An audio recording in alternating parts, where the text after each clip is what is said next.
It's Kevin with Gunner Games, here with a ton of Modern Horizons.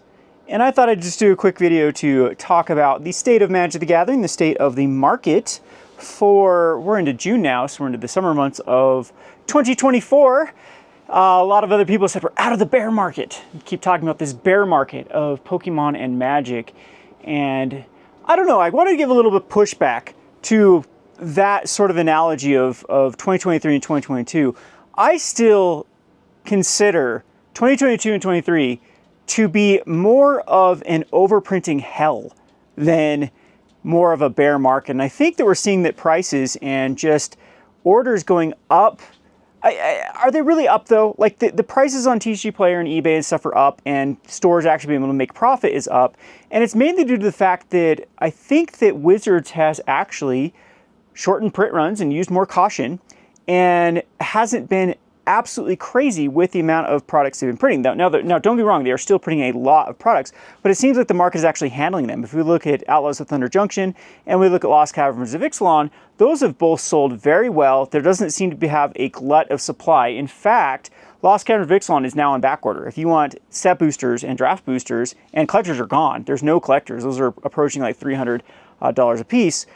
That is more due to the fact that Wizards didn't go crazy with the printing of them. If you compare it to like the collectors of boosters that exist for Kamigawa, or I'm trying to think like a hot set like Lost Caverns, I think the Kamigawa would be the closest standard set to really compare. And so now with Modern Horizons, the reason why I'm kind of doing this video is now that I've been looking at prices for Modern Horizons, it's actually selling pretty well. It's been stable. I mean, the margins between people selling on TCG Player and getting it directly from distributors is super low, but it's not to the point of like Baldur's Gate or Commander's Masters or Dominator Remastered or Ravnica Remastered that have caused like crashes where stores actually lose money. So at that point, you know, this is just night and day from 2022 and 2023. And the big thing that I still say that is the absolute difference between this market and last year's market is there is no One Ring.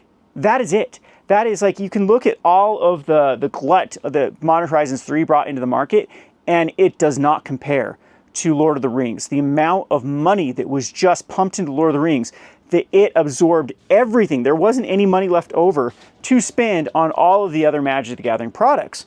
And so I think that is the big factor. So this whole like talk again with bear market over, with, you know, things starting to sell, I'm gonna push back and push back and push back. I think that when we see Wizards of the Coast earnings this year, or at least their earnings might be actually similar, because if they don't have to fire sell stuff and they don't have to kill their own value by dumping things on Amazon and whatnot, they might actually come out with a decent amount of profit margin.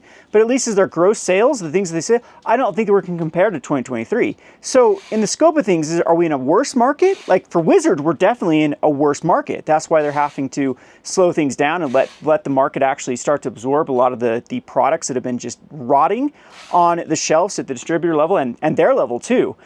This is the first time I've seen in a long time these notifications that I get from distributors in Wizards of the Coast for what we call last calls, where they are going to reorder, like this is your last time to get these sets before, like Kamigawa had a last call, and I've seen some other ones do that in the recent past, where in 2022 and 23, no, there was none of that. Wizards just, first of all, they kept printing and printing and printing, and second of all, they just had so much product from those eras that were absolutely just saturating the warehouse level, the distribution level.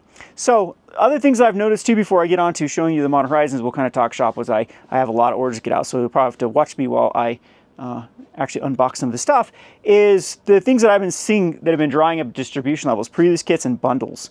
Those seem to be the products that I think that Wizards of the Coast was the first. I think actually the main reason why pre-release kits were so available, so the gluttony of pre-release kits at the distribution level was so high, is that no one cared when it was draft boosters, and it was one of the products that seemed lackluster compared to collector's boosters or one rings or things like that were coming out. And so at distribution level, these things just built up and built up. And these things are supposed to be allocated. They only want to print enough of these for stores to run pre-release. That's it. That's what these suckers are for. And so I don't know if that was a warning sign to Wizards of the Coast that these were building up and building up, because traditionally speaking, I've been doing this for what, like over 10 years now, 8 years, 9 years, somewhere around there. How old are you, Chloe? Where is Chloe? Buttons is asleep down there. What you doing, Buttons? He's down asleep. He's tired of work. He just wants to play.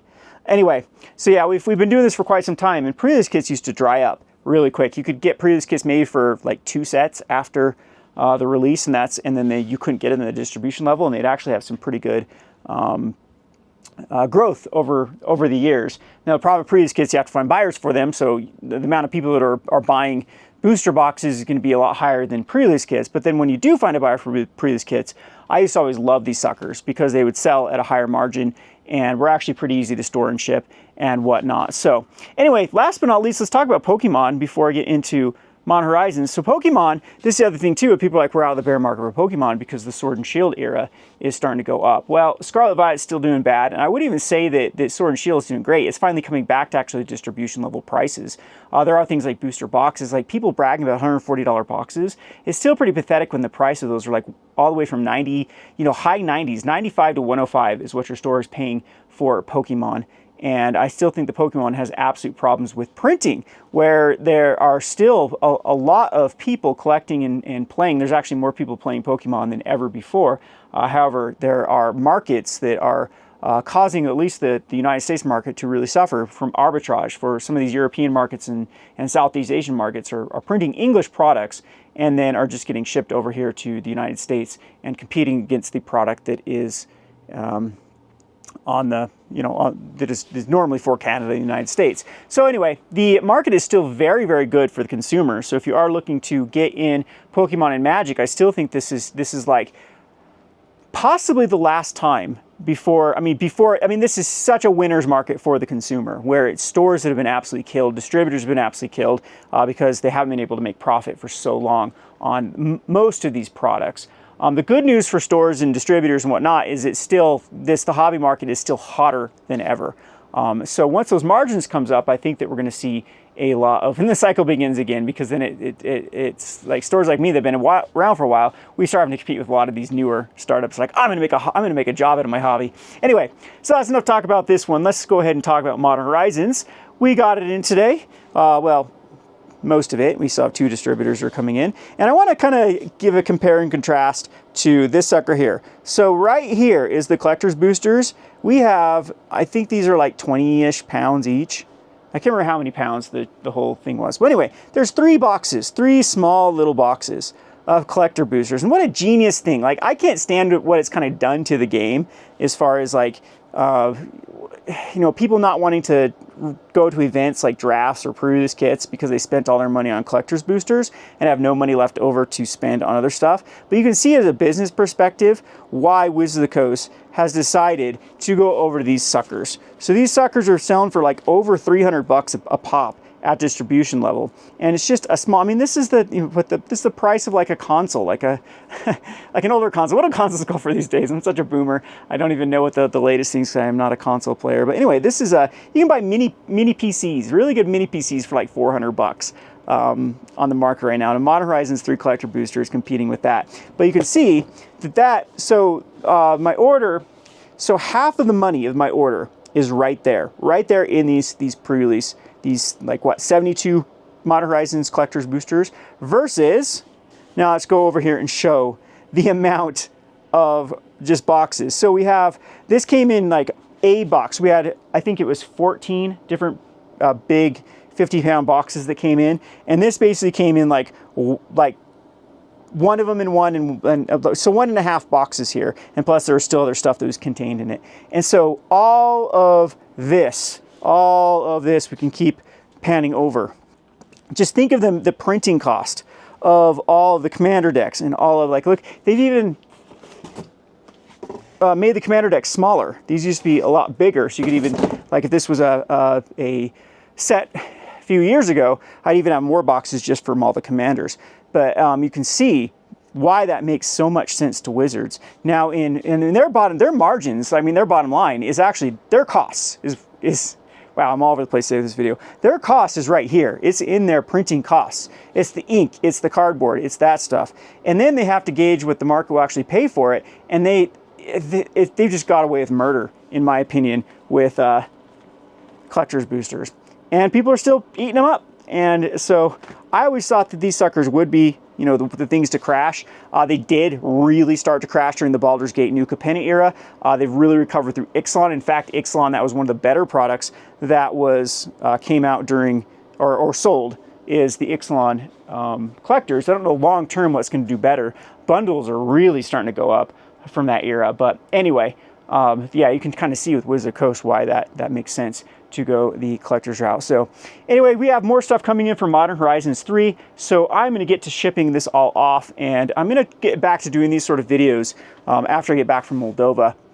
I think that this is what people, I've always tried to find like my rhythm, try to see what works and what doesn't work on YouTube, and what actually doesn't burn me out. I think that's one of the biggest problems as a creator, is doing videos, I'll get in kind of the swing of stuff, then you just get so burned out that I don't want to do them, and then the rut starts where it's like, okay, I'll do one tomorrow, and then tomorrow never comes. So hopefully I can get remotivated coming back, because I still love to talk shop, and these sorts of videos just kind of make sense. So yeah, so any other topics you want me to talk about as far as a storage perspective, just leave it in the comments, or anything else you enjoy from this channel, and we'll try to address that. And anyway, kind of convoluted, all over the place, jumbled Kevin video as usual. Thanks for watching.